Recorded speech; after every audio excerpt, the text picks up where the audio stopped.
Welcome back to Ohio in part 2 of my gravel race bike optimization series. In part 2 of this video series, we're going to discuss my drivetrain and how I'm going to optimize that for race day. Specifically, we're going to be using chain wax. So check out the video. So welcome back to Ohio on location, because as you can see, we are not out in the wilderness. We are not in my shop. We are in my kitchen. This is not a Silca commercial, but it's certainly going to sound like one. And I am no expert in this process. Everything that I'm about to tell you is pretty much what I've learned by looking at all the great videos over on the Silca website and listening to the Silca podcast. So I will link those in the description to this video below. But the reason we're in my kitchen is because we're going to wax my chain today. Now, why would you want to wax your chain at all? Well, when you are out there riding and racing, things that are slowing you down in order at race speed are going to be your aerodynamic drag, your tire rolling resistance, and then your drivetrain efficiency. Unless you're on some Alpe d'Huez climb, continuously going up to the moon both ways, in the wind, in the rain, in the snow, just like your dad going to school, weight is going to fall fourth place behind aero, behind rolling resistance, and the drivetrain efficiency. So what the bright minds have stumbled upon in the search for marginal gains for things like the hour record is that a waxed chain actually outperforms a oil-based lubricant. Now, what kind of numbers are we talking about here? Well, even a perfectly clean and lubricated chain is still going to cost you about 3 watts of power. A poorly lubricated chain is going to cost you about 8 watts. Now, you might not think that's too much of a difference, really only 5 watts. But once that chain gets dirty, even if you're starting at that 8-watt deficit, that can quickly climb to 12 watts to 16 watts. And if you're doing a dirty event like cyclocross or gravel, whatever you start with is not where you're going to be 20 to 30 miles into the race. So I was looking at waxing my chain in the past for the purposes of time trial. I think with my current setup, if it's costing me 6 watts and I could get myself down to 3 watts, we're not talking about that big of a difference. But what I came to understand and appreciate about the wax chain is how protective it is in maintaining its gains and keeping dirt out. So I won't pretend that I know exactly what's going on here, but the paraffin base to the wax actually has a compound within it called tungsten disulfide. If you were to look at a brand new chain under a microscope, you would see that it is not a perfectly flush surface. There are actually going to be little microscopic pits here and there. That tungsten disulfide actually finds its way into those little grooves and imperfections and fills those grooves to make it almost a perfectly flush plane, moving one surface on another. Now, I say almost because what I understand is that you don't actually want 2 perfectly smooth surfaces interacting with each other. You can imagine 2 panes of wet glass on top of each other that would actually just kind of stick and adhere. So this gets the surfaces as close to flat as is engineeringly efficient to be. In summary, not only are you going to get the fastest chain lubricant that you can get, faster than any oil-based lubricant, you're also going to maintain those gains across the course of a ride that might include dirty conditions. It doesn't seem like perfectly dry conditions, time trial, and hour efforts would have much in common with gravel, but it seems to be these are the 2 circumstances where waxing your chain actually makes the most sense. When you want to be going as fast as possible and you're running out of other places to make improvements upon, and when you want to be going as fast as possible, but it's terrible conditions out there and you've just got to hopefully just maintain as good as you have from where you started off. Now, one of the things that's put me off in the past about trying to wax my chain is all the upfront prep work that has to happen. So your chain has to be absolutely positively spotless before you try to apply this chain wax. In the past, I've seen that it's necessary to use an ultrasonic cleaner in order to get your chain that clean, but the guys at Silca developed a really basic approach to how to clean your chain and get it within 99% as clean as you could get it with an ultrasonic cleaner. So let's go over that chain cleaning process first. All right, so if you're anything like me, you'd prefer to just dive right in, get this chain waxed, and get out and riding. Unfortunately, the way that it works, when you wax your chain, most of the additional work comes up front before you do your riding, as opposed to an oil-based lube, where most of your work goes into the upkeep and maintenance after you've actually applied the lubricant. So before you wax your chain, it's a little bit like painting. Most of this is going to come down to prep work, excuse me. So I'm going to wax 2 chains today. One is going to be a 10-speed Shimano. They don't make a Dura-Ace specific chain. This one would work on Dura-Ace Ultegra or 105. Independent friction tests show that Dura-Ace chains do have the lowest rolling resistance. Unfortunately, there isn't just a specific one in Shimano. Anyway, this is going to work just fine. I'm going to do the 10-speed for my Quintana-Roo, my time trial and triathlon bike, and I'm going to wax an 11-speed Ultegra chain for my gravel bike. So the initial process, even if you get one that's fresh out of the packaging like this,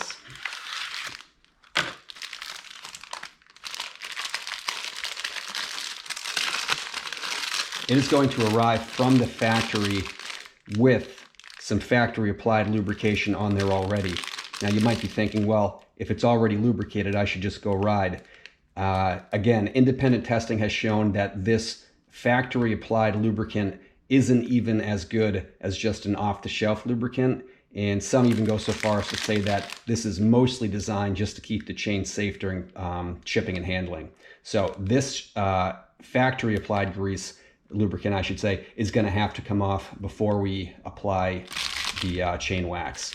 So that process, whether you're starting from a new factory chain or starting with an old dirty chain that you've used before, is going to be the same. Before me, I have 3 empty peanut canisters that my family have helped me out with as far as getting to the bottom of them. Clean them out, wash them, dried them. Step 1 is we're going to put this chain inside bottle number 1 that we are going to fill with this odorless mineral spirits. It's a pretty aggressive cleaner. It's going to strip off a majority of that factory applied lubricant. Once we get it out of there, I'm going to hose it off. We're going to blow dry it with a compressor or shop vac, whatever you might have. Get it totally dry. Bottle number 2, we're going to go with the citrus degreaser just to clean up any remnants that might be left of that factory lubricant. Again, blow dry it, get it as dry as possible. Bottle number 3 is going to be 100% acetone or nail polish remover. Don't use anything that's watered down or has fragrances in it, anything like that. This is really to hasten the drying process. Just make sure everything is perfectly dry before we go and try to apply the chain wax. So nothing has been done to this chain here. And you can hear as I shake it side to side, a little bit of noise, which isn't a problem. Now this one is a chain that I've already cleaned. So this one has been cleaned in this 3-step process to within an inch of its life. And you can hear, this one is like a wind chime.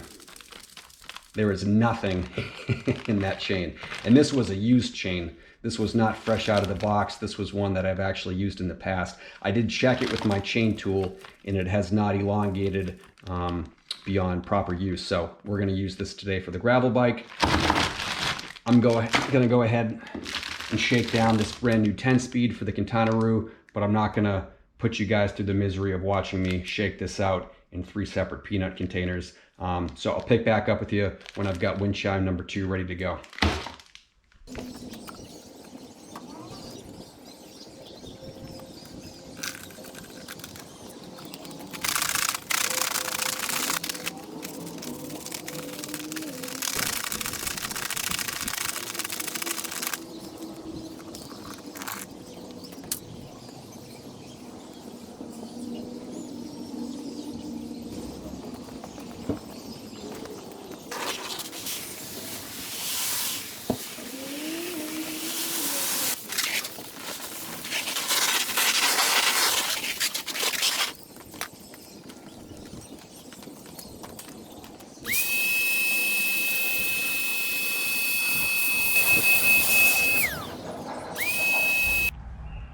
just to correct myself a little bit, we're out of the acetone.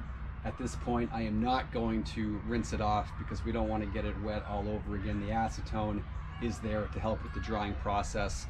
So I'm just going to hit it with the compressor, and then we'll see if this jingle jangles.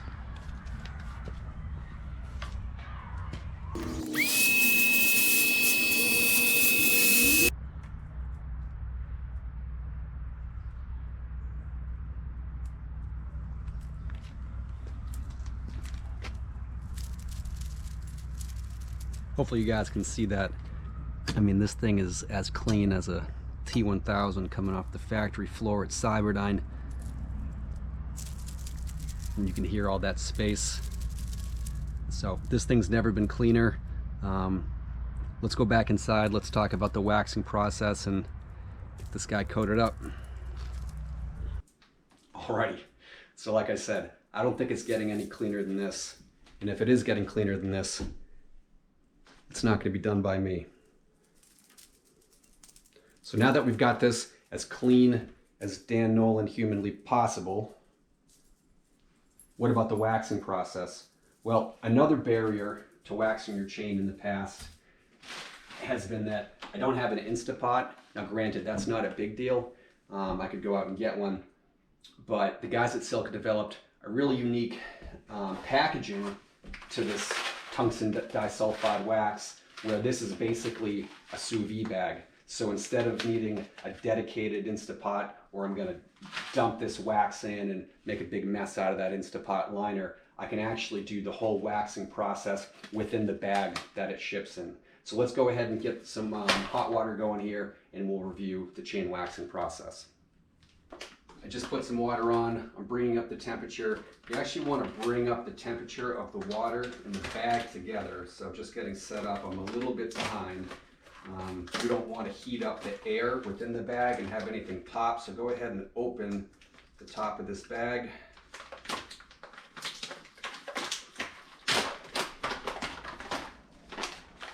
How cool does that look, by the way?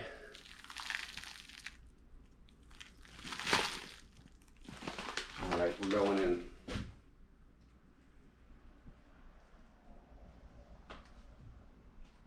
Looks like that'll just sit up on its own. Oop, big air bubble. It's like hopping into the pool in your board shorts, let out some bubbles. At least that's what I claim happens. So anyway, we're looking to poach an egg here. We're not looking to boil a potato. So we do want to keep an eye on that water. We're not trying to get it up to 200 degrees. What we're shooting for is about 155 to 160 degrees. At 160 degrees, that's when that paraffin base is really going to melt down into a nice liquid that's going to allow us to submerge the chains. Now, this process is more lengthy than using the Instapot process, but again, for me, I'm not going to be doing this all the time. This is just going to be so much simpler for me to handle at home. So our water temperature currently is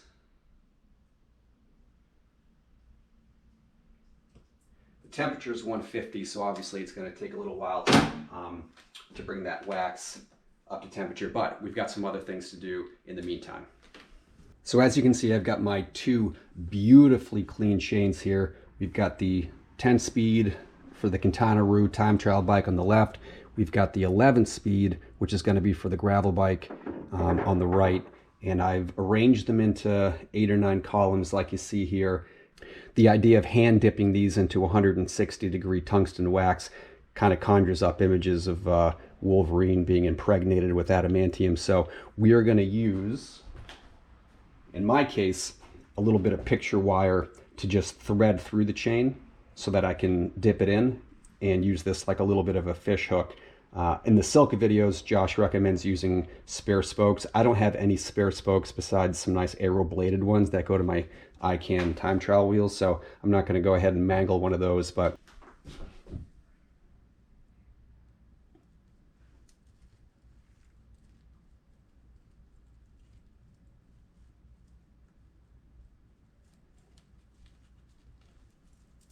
all right, so that would be fish hook number 1.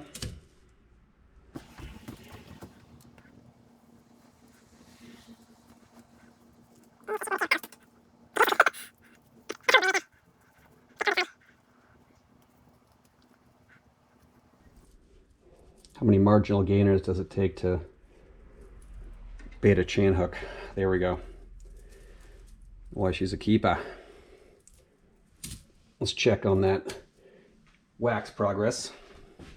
So we're at least 15 minutes later at this point, and as you can see, I've upgraded my kitchenware a little bit just to submerge more of the bag completely. I don't actually think it's a necessary part of the process. I think it would have melted just fine. But since we're just sitting at maybe about 165 degrees of water temperature, I did want to speed the process along a little bit. You can see at this point, we just have a little bit of, I guess, a tungsten iceberg there hanging out at the top. But we're getting pretty close, almost ready to take a dip. Okay, so we are quite a few minutes beyond the last take, and honestly, this is more time consuming than I thought it would be, but I guess that's what you learn when you do it for the first time. So if you are planning to do this water immersion sous vide method, I would plan to have, I don't know, at least 35 to 40 minutes for this boiling process. Our water is, okay, so yeah, sitting at that, well, it did say 160 anyway. And you can see that our tungsten wax is fully melted at this point, so we are ready to submerge the chains, which is the payoff in this whole process. So let me grab those chains. So this will be chain number 1. This is the 10 speed.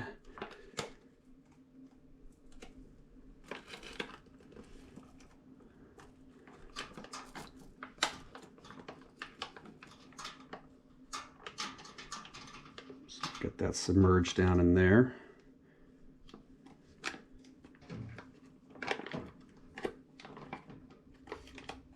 And then I'm going to go ahead and grab the 11 speed as well.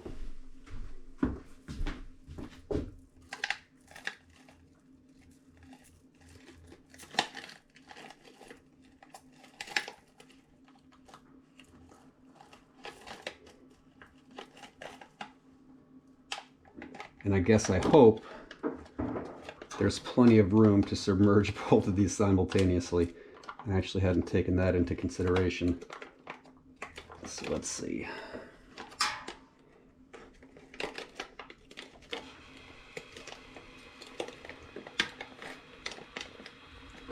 Potentially I should have made, I guess, shorter columns and more rows. So that's something to keep in mind for next time. Not sure if you guys can see this here, but we actually have a few bubbles coming up from the chains. That's actually a good sign that the wax is working its way into all the little nooks and crannies.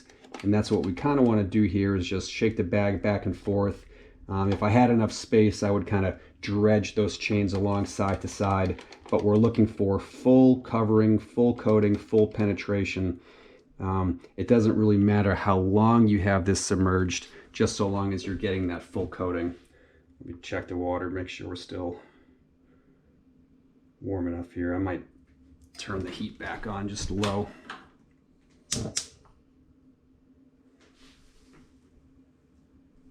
Now this process shouldn't take any more than about 5 minutes, and then we're actually going to start to let the wax cool a bit. Okay, so yeah, moving this around, I'm starting to get a lot more air bubbles. So I think I will need to perform a little bit of agitation. All right, so we've been agitating and sitting here for about 4 or 5 minutes total. Now, as the water begins to cool, and I think we're just at about 150 degrees here. Yeah, 153. That wax is going to approach about 140 degrees, and it's actually going to start to congeal and solidify at the top of the bag first. That's when we want to pull the chains out. The cooler it gets and the closer it gets back to that solid process, the more of the wax we're actually going to take along with us to adhere to the chain. So we don't want to pull it out when that wax is at 160 degrees, but much closer to that 140. So we're going to try to basically fly as close to the sun here before we get this stuck in, like, I don't know, the sword in the stone. So it still looks pretty liquefied there at the top. Let's give it a couple minutes. Okay, so this is pretty interesting. I'm getting like a pudding skin effect at the top of the wax.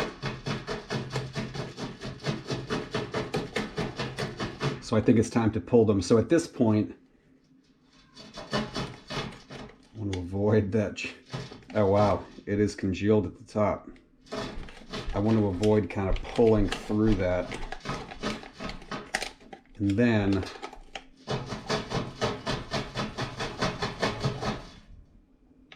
I'm going to want to hang these guys just momentarily above the bag. Since these chains were so clean on the way in, it's not like this wax is contaminated. So I don't know how many uses you can get out of 500, what is this, 500 grams? But I assume several, several wax coatings.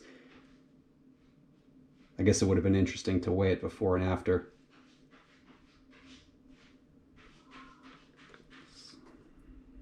So I'm going to move this whole process out.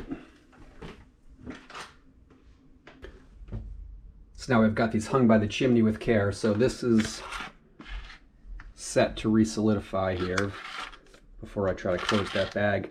And then these just essentially have to hang dry. So this is about as far as I can take you in the video today. The next step in the process would be to get these taken off the little picture wire, going through link by link and actually just breaking them so that the chain can articulate. At that point, we can get them onto the bicycles and go from there.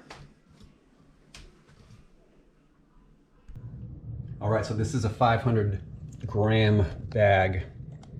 So just curious here. 496 grams remaining after 2 chains, minus, I don't know, 20 to 30 pounds, 20 to 30 grams for the bag. This thing's gonna last me a while. So now that I've gone through all the trouble of cleaning the chains, waxing the chains, getting them to run optimally, saving us those precious watts, and then keeping them clean, how often are we gonna have to go through that process? Luckily, you don't have to go through that full waxing process every time that you want to kind of touch up your original wax job. What Silka does sell is basically a drip version. That begs the question, why didn't I just start with this instead of going through that whole process? That wax process just works a little bit better than the drip coating does. What Silka recommends is that after your initial chain waxing, that you reapply the drip wax every 200 miles of outdoor use. So I think even with my Quintana being on the trainer most of the time, I could probably stretch that out, because honestly, 10 miles every month outside, I mean, I know I should be riding the TT bike outside a little bit more often just to get used to the handling. It's going to take a long time for me to wear down the wax. However, on the gravel bike, it's going to be exposed to harsh conditions. Couple training rides in a race, I mean, that gets me up to 200 miles pretty quickly. So after 5 reapplications, putting you up at around 1,000 miles, Silka does recommend the re-waxing process. Apparently that wax comes off pretty well with just regular Dawn dish soap, and then you can go through that process again of using the mineral spirits, the degreaser, and the acetone, and then just repeat the process. So I might be looking at, I don't know, 3 cycles of that per year if I'm lucky to ride the gravel bike that often. And if that's the case, apparently waxing your chain in this way cuts down on the damage to the rest of your drivetrain components, so your cassette, your chain rings, your jockey wheels, your derailleurs, and you can stretch out the life of that single chain from, I don't know, a couple thousand miles to closer to 8,000 to 10,000 miles. So a lot of work, some upfront cost, but in the long run, saves you a lot more money and gets you those few precious watts that you're looking for. All right, I hope you guys enjoyed that rather lengthy video. I am very pleased with how this chain waxing has turned out. I've had about 4 test rides so far. I've put the bike through mud and dirt and puddles and all that, and you can see that the chain is still pretty well spotless, as is the cassette. If you guys enjoyed this video, please stick around for part 3 of the series, where we're going to talk about how I can extend the capacity of my rear derailleur to have more gearing range over the course of these tougher single track and gravel races. Thanks for watching today, and I'll see you in the next one.